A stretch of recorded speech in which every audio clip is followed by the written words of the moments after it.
કામ થતું હોય, જ્યારે પહેલાના જમાનામાં બ્રાહ્મણો સારું કામ કરતા હતા, મંત્રપાઠ કરતા હોય, કોઈ ગામ માટે યજ્ઞ કરતા હોય, તો ત્યારે એ લોકોના યજ્ઞમાં સારા કામમાં ભંગ પાડવા માટે એ રાક્ષસો હવનમાં હાડકા નાખવા આવતા હતા.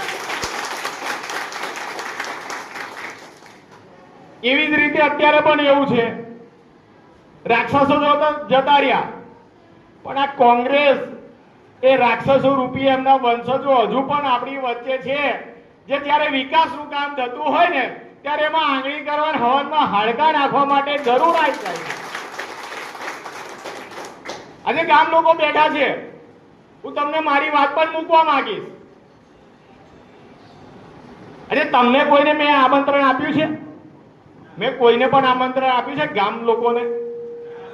હું અહીં આવ્યો છું તો પાદરા તાલુકાના ધારાસભ્ય તરીકે મને આમંત્રણ આપવામાં આવ્યું કે પંચાયત ઘરનું ખાતમુહૂર્ત કરવાનું છે, તો તમારા હસ્તે અને જે ચૂંટાયેલી પાંચ જે તાલુકા પંચાયત સભ્ય, જિલ્લા પંચાયત સભ્ય છે એ લોકો ત્યાં આવવાના છે. તો મેં વાત સ્વીકારી, હું આવી ગયો. મહેમાન આમંત્રણ આપે કોઈ દિવસ?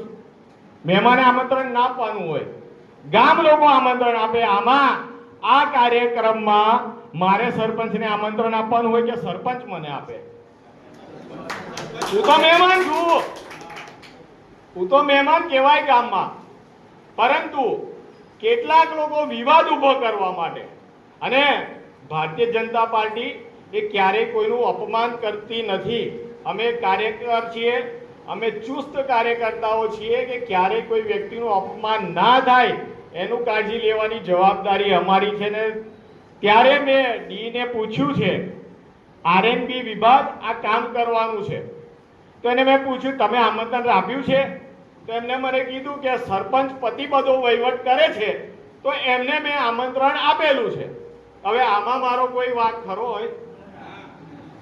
પણ તેમ છતાં વિવાદ ઉભો કરવા માટે અને ગામ લોકોનું ખરાબ દેખાડવા માટે આજે આ સમગ્ર વિરોધી આંદોલન, વિરોધી કામ કે વિરોધી સોશિયલ મીડિયા પર પ્રસારણ કરવામાં આવ્યું છે.